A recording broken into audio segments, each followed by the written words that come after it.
Je vous invite, nous allons méditer ensemble ce matin l'évangile du jour proposé par les listes œcuméniques.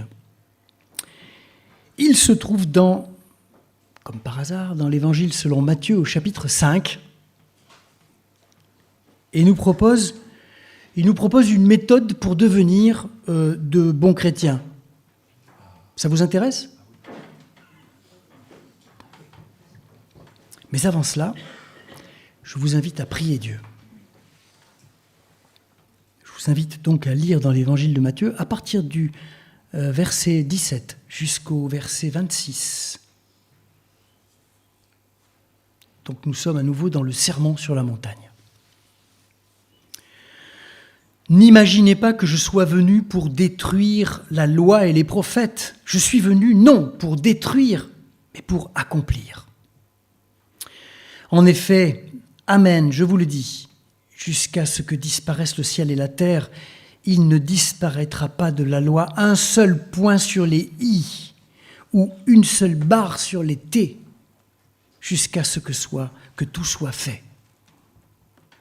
Celui donc qui supprimera l'un de ces plus petits commandements et qui enseignera aux hommes à faire de même sera appelé le plus petit dans le royaume des cieux.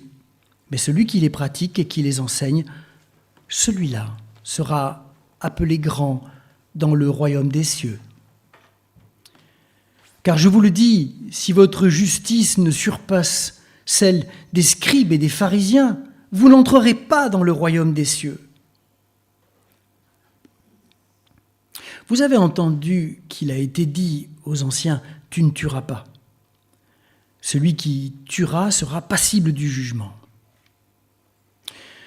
Mais moi je vous dis que quiconque se met en colère contre son frère est passible du jugement.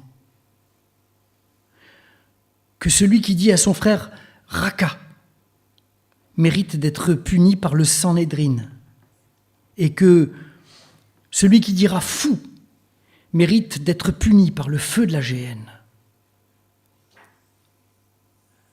Si donc tu présentes ton offrande à l'autel et que là, tu te souviennes que ton frère a quelque chose contre toi, laisse là ton offrande devant l'autel et va d'abord te réconcilier avec ton frère et puis viens présenter ton offrande.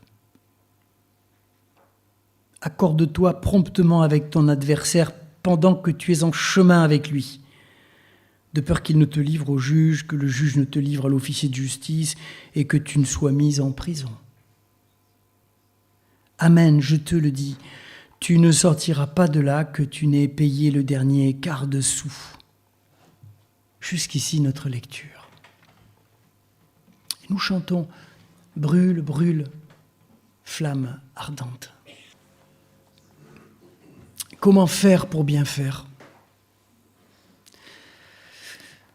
Dans le brouillage actuel des valeurs morales, les chrétiens sont un peu perdus. Ce qui était mal, clairement, hier, devient acceptable aujourd'hui ou indifférent, des fois même bien. On est un peu paumé. Alors, on se tourne vers la Bible, vers l'Évangile en se disant que tout va s'éclaircir, que Jésus va nous expliquer comment faire pour bien faire. Bien, nous allons voir que c'est loin d'être le cas. Accomplir le bien est toujours le résultat d'un travail, d'une réflexion, d'un discernement où le risque de se tromper n'est jamais totalement écarté. La première question que nous pose ce passage, c'est celle du rapport que Jésus entretient lui-même avec la loi. Car de cela dépend tout le reste. Et ces premières paroles, elles sonnent comme de l'intégrisme en barre. Pas un iota, pas un i, pas un point sur le i, pas une barre d'un t de la loi ne doit être touchée. La loi, je reformule à ma manière, c'est pas donné pour l'interprétation, c'est donné pour l'application, pour l'obéissance, point. Égard à celui qui touchera à la moindre lettre de la loi, il sera considéré comme un petit, un minable, dans le royaume des cieux.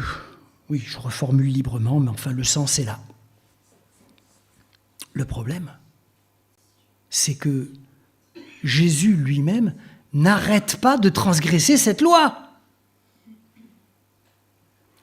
Si Jésus devait s'appliquer à lui-même ce qu'il vient de dire là, il serait disqualifié. Il serait lui-même le minus du royaume de Dieu, ce qui est un peu embêtant. Souvenez-vous, un jour de sabbat, Jésus autorise ses disciples à glaner, ramasser du blé dans un champ, ce qui représente une transgression frontale de la loi en Israël. On ne plaisante pas avec le sabbat. Et Jésus s'autorise cette liberté choquante, en totale contradiction avec ce qu'il vient de dire en Matthieu 5. Pas touche à la plus petite lettre de la loi. Le voici maintenant en train d'affirmer le contraire. Le sabbat est fait pour l'homme et non l'homme pour le sabbat. Il y a ici une contradiction, une tension entre ce que Jésus dit et ce qu'il fait. Respect de la loi à la lettre ou liberté, interprétation. Comment faire pour bien faire ? Il faut peut-être aussi commencer par se demander ce que le mot « commandement » veut dire pour Jésus. Quand il dit « celui donc qui supprimera l'un de ses plus petits commandements sera appelé petit dans le royaume des cieux ».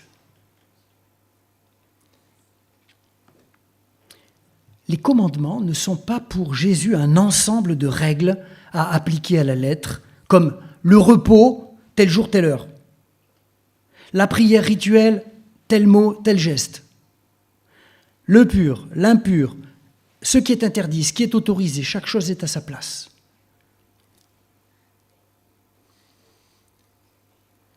Jésus dit « Je suis venu non pour détruire, mais pour accomplir ». Voilà la clé de compréhension. Obéir au commandement, pour Jésus, cela veut dire accomplir le commandement. Et Jésus ne précise pas ce qu'accomplir veut dire exactement. Il laisse le champ libre à l'interprétation. Parce que Jésus le sait bien et nous l'expérimentons chaque jour. Face à chaque situation, chaque complexité de l'existence, face à telle ou telle personne, dans tel ou tel contexte, une histoire unique se déroule. Il faudra en trouver la juste interprétation pour offrir à cette situation-là un avenir, une espérance. Réaliser ainsi un accomplissement unique. Jésus nous appelle ses disciples pour une mission particulière, celle d'accomplir le monde. Pas le détruire, ni le juger à grands coups de dogmes indiscutables, à grand renfort de piles de lois et de rituels à pratiquer. Nous sommes là pour appeler chacun à s'ouvrir à une autre dimension de l'existence, celle de la foi, de l'espérance. Avec Dieu comme compagnon et non plus comme patron, nous devenons des accomplisseurs. Certains disent des accoucheurs. On pourrait trouver d'autres mots. Alors maintenant, passons aux exercices pratiques. L'idée, au début, c'était de devenir de bons chrétiens. Hein ? Premier exemple, traiter quelqu'un d'imbécile, est-ce que c'est le tuer ? Premièrement, Jésus rappelle la loi, tu ne commettras pas de meurtre, et il ajoute, et moi je vous dis, celui qui se met en colère contre son frère est passible du jugement, et celui qui le traite de raca, d'imbécile, sera passible de la géhenne et du feu. Dans les évangiles, faisons-en une lecture honnête. Il n'est pas rare que Jésus traite de noms d'oiseaux les pharisiens et les religieux de son temps. Hypocrite, tombeau d'occasion. Il traitera Pierre de Satan, ce qui est quand même assez haut placé dans l'échelle des grosses insultes. Et finalement, si on devait appliquer à Jésus ses propres paroles, il serait lui-même envoyé directement dans la géhenne. Jésus est déroutant. Il peut adopter un langage dur, frontal, sans concession, en présence des intégristes religieux, et, juste après, recommander la méthode douce. Va, accorde-toi promptement avec ton adversaire pendant que tu es en chemin avec lui. Il ne faut pas croire que Jésus aime le langage de la colère. Il accomplit ce qui est juste, ce qui est vrai, ce qui est juste, dans une exigence de vérité relationnelle, dont il paiera le prix fort, celui de la croix.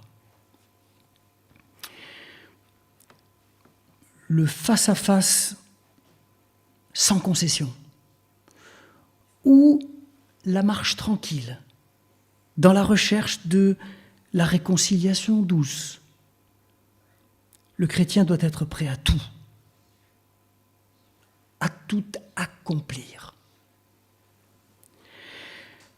Mais attention, il peut arriver aussi que notre langage se fasse blessant, méprisant, sans aucune autre raison que de faire du mal. Tu es un imbécile. Le livre des Proverbes nous a mis en garde tout à l'heure.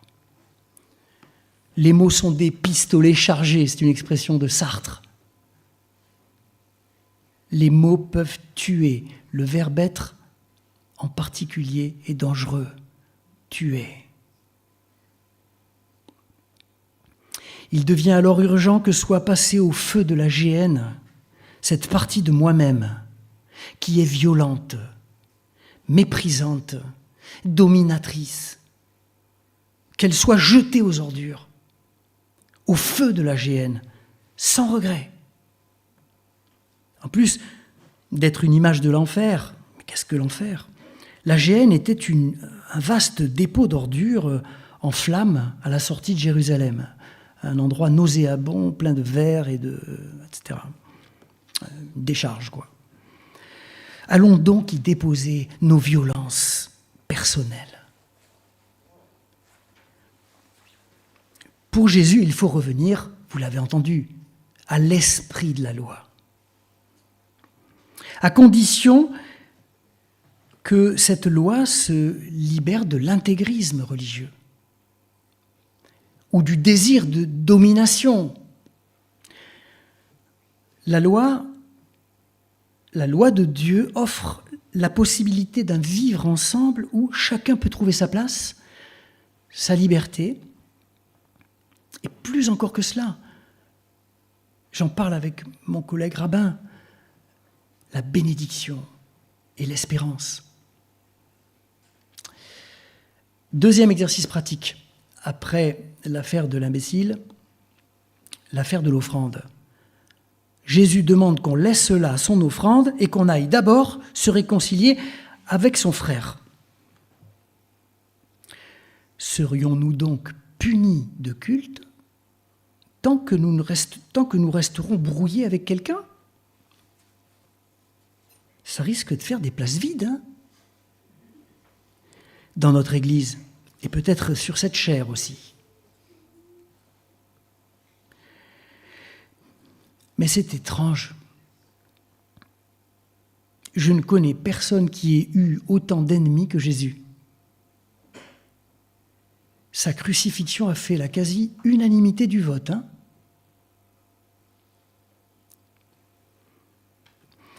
Et puis s'il fallait attendre de plaire à tout le monde pour aller prier, on ne prierait plus beaucoup, plus du tout. Que nous demande Jésus alors ici ? La première chose qui est dite, c'est que notre présence au culte, votre présence au culte ce matin, est l'occasion que Dieu choisit pour travailler votre cœur, notre cœur. Quand tu vas au culte et que là tu te souviennes que ton frère a quelque chose contre toi, c'est une grâce que de prendre conscience de son égarement. C'est un premier pas sans lequel on reste dans son aveuglement. Encore faut-il s'en donner les moyens. Et vous le faites ce matin en venant au culte, en joignant vos mains pour prier ici, ensemble. Nous ne pensons pas qu'à Dieu et à nous-mêmes. Nous pensons aussi à celles et ceux à qui nous avons fait de la peine. L'autre, en ce moment même où je prie, quelqu'un d'autre est en souffrance dans sa relation avec moi. Remarquez aussi que Jésus ne nous demande pas d'aller vers ceux qui nous ont fait du mal, mais vers ceux que nous avons blessés. C'est bien clair dans le texte. L'autre nous en veut parce que nous lui avons fait du mal. Il faut donc aller à sa rencontre et chercher une voie de réconciliation. Alors nous pourrons rendre un culte plus libre et plus joyeux. Le culte communautaire peut donc nous aider à nous regarder nous-mêmes avec plus de vérité, plus d'objectivité. Parce que seul avec nous-mêmes, avec nos pages préférées de la Bible, avec nos bonnes prières, c'est pas très difficile de se mettre en règle avec Dieu. Mais dans l'annonce publique de la parole, il arrive qu'une lumière vive se fasse sur mon cœur. On ne triche plus, on est travaillé par l'Esprit Saint. On se voit tel qu'on est. L'Esprit du Christ fait naître en nous ce désir de réconciliation. C'est lui qui nous pousse sur le chemin de la réconciliation. Vous avez vu les verbes ici ? Il y a 2 temps en fait dans le processus de la réconciliation. Le temps du voyage vers mon frère, où seul avec ma conscience, je peux préparer, travailler ma demande de pardon. Va trouver ton frère. Et puis il y a la démarche avec mon frère ou ma sœur, pendant que je suis en chemin avec lui. Nous marchons ensemble vers la réconciliation. Nous construisons ensemble ces conditions.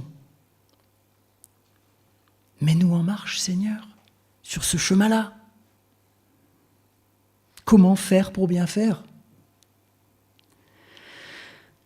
Je n'ai pas de recette à vous donner, seulement une direction ou un itinéraire conseillé, pour reprendre la diapo d'ouverture. Quelque chose à accomplir ? Oui, plutôt qu'à faire. Vous sentez la nuance maintenant ? Là, sous le regard bienveillant du Dieu de la grâce, chacun saura trouver son chemin d'accomplissement de lui-même au service de son prochain et de la réconciliation. Amen.